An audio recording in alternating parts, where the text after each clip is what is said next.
राम राम प्रणाम। नमस्कार। भारत माता की जय। हम सभी इंसान के हाथों में प्रभु ने स्वर्ग और नर्क दिया है। स्वर्ग नर्क अपने हाथों में है, इसलिए हम चाहते हैं कि आप लोगों के बीच में एक ऐसी कथा का वर्णन करूं जिससे आप लोग यह समझ जाएं कि स्वर्ग नर्क कहाँ है। एक बूढ़ी माता बहुत ही धर्मात्मा थी। उन्होंने बहुत ज़्यादा पुण्य किया, पुण्य किया, पाप किया ही नहीं।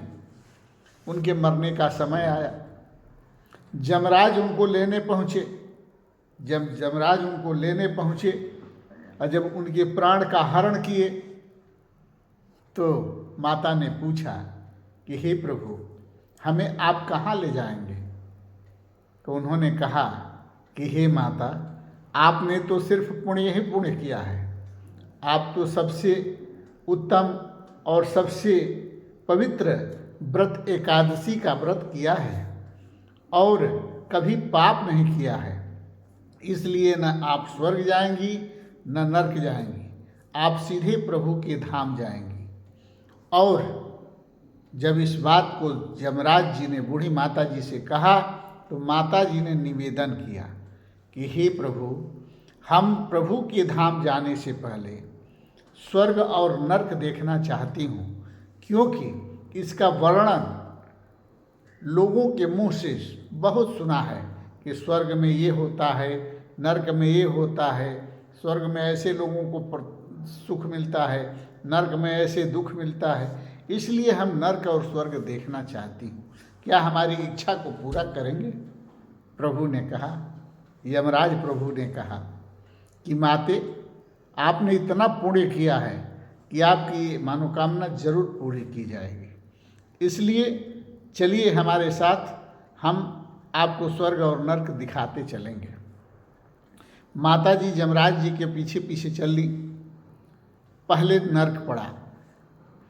नर्क में उन्होंने देखा कि सभी लोग दुबले पतले, बड़े दुखी, रोते बिलखते, गिड़गिड़ाते, बड़े ही दुख से जीवन बिता रहे थे। लेकिन वहीं पर उन्होंने देखा कि एक बहुत बड़ा कलश था, बहुत ही बड़ा, जिसको हंडा कहते हैं, हांडी कहते हैं, या जिसमें भोजन बनाया जाता है, लेकिन वो 300 फीट तक ऊंचा था। उसमें से बड़ी सुगंध आ रही थी। माता जी ने पूछा कि हे प्रभु, इसमें क्या है। तो उन्होंने कहा कि माता जी, इसमें खीर भरा हुआ है और वह खीर बहुत ही स्वादिष्ट है। फिर यमराज जी आगे आगे चलते गए, माता जी पीछे पीछे चलती गई। लेकिन जाने से पहले माता जी ने वहाँ के लोगों से पूछा कि ये बताइए कि आप लोगों के सामने खीर का इतना बड़ा बर्तन रखा हुआ है, इसमें खीर 24 घंटा भरा रहता है और आप लोग इतने दुबले पतले और कमज़ोर हैं। तो उन लोगों ने जवाब दिया कि हम लोग इसके ऊपर तक पहुँच ही नहीं पाते हैं, चम्मच हमसे मिलेगा नहीं तो हम खीर कैसे निकालेंगे। माता जी समझी, सुनी और यमराज जी के पीछे निकल पड़ी। जब माता जी यमराज जी के पीछे जा रही थी तब तक स्वर्ग आ गया।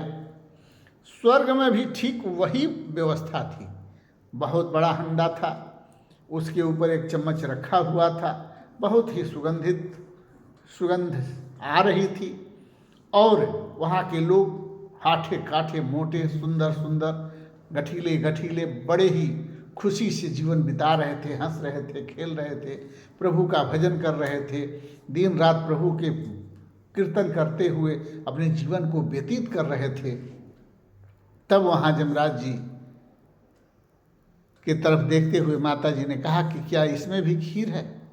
यमराज जी ने कहा कि हाँ माते, इसमें भी खीर है, जैसे नर्क में है वैसे ही स्वर्ग में है। तो माता जी ने उन लोगों से पूछा कि ये बताइए, आप लोग इतने सुखी क्यों हैं, मोटे हैं, गठीले हैं, और बड़े हंस रहे हैं, खुश हैं। आखिर आप लोग ऐसे क्यों हैं, कैसे हैं? ये भोजन कैसे मिलता है? 300 फीट ऊपर है इसका मुंह और चम्मच उतना ऊंचा है, आप लोग कैसे निकालते हैं? तो उसमें एक बुजुर्ग ने कहा कि हे माते, प्रकृति ने, भगवान ने हमें सब कुछ दिया है। पेड़ दिया है, पौधा दिया है, बांस दिया है, जीव दिया है, जंतु दिया है, बस उसे उपयोग करने की तो ज़रूरत है। हम लोगों ने डंडा काटा, बांस काटा, उसकी सीढ़ी बनाए और सीढ़ी बनाकर हम लोग उसके ऊपर पहुँचे और वहाँ से चम्मच से सबको खीर बांटना चालू किए। सब लोग खीर खाते हैं, खीर का आनंद लेते हैं और खुशी से अपना जीवन बिताते हैं। इसलिए हम लोग सुखी हैं माते। तब उन्होंने कहा, वो कलयुग में जो लोग थे वो आलसी थे, वो बेईमान थे, वो एक तरह से चोर थे, वो काम चोर थे, बेईमान थे, इसलिए वो भूखे थे, नंगे थे। आलसी थे इसलिए भूखे थे, नंगे थे। और यहाँ के लोग मेहनती हैं, कर्मठी हैं। यहाँ के लोग अपने कर्म पर विश्वास रखते हैं, इसलिए ये हंसी खुशी और सुंदर बदन लिए, कठीरे बदन लेकर घूम रहे हैं, ऐशो आराम कर रहे हैं, आनंद ले रहे हैं। कहने का तात्पर्य ये है कि स्वर्ग नर्क आपके हाथों में है। स्वर्ग और नर्क आपके हाथों में है, आपके कर्मों से है, आपके शरीर से है। अगर आप मेहनती हैं, अगर आप हिम्मत के बली हैं, अगर आप साहसी हैं, अगर आप सदाचारी हैं, अगर आप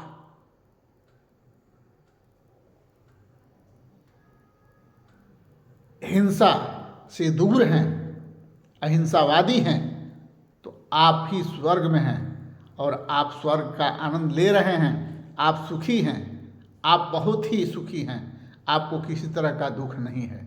लेकिन इस पृथ्वी पर सब कुछ होने के बाद भी, आपको शरीर, हाथ, गोड़, पैर सब कुछ मिलने के बाद भी अगर आप कर्म नहीं करना चाहते हैं, आप सत्कर्म करना नहीं चाहते हैं, आप आलस से घिरे रहते हैं, तो आप नरक की ज़िंदगी बिताते हैं। आप तो बिताते हैं, आपका परिवार भी आपके साथ उस नरक की ज़िंदगी को व्यतीत करता है। इसलिए समाज के सभी लोगों से, इन सभी भाइयों बहनों माताओं से हाथ जोड़कर प्रार्थना है कि स्वर्ग और नर्क जब आपके हाथ में ही है, तो अपने जीवन को स्वर्गमय बनाएं, नरकमय से बचें और नरक जैसे कर्मों से बचें। आप स्वर्ग जैसे कर्म करें और स्वर्ग जैसी व्यवस्था का सुख आनंद लेते हुए अपने जीवन को व्यतीत करें। हमारे कहने का तात्पर्य ये है कि हमारा जीवन अनमोल है।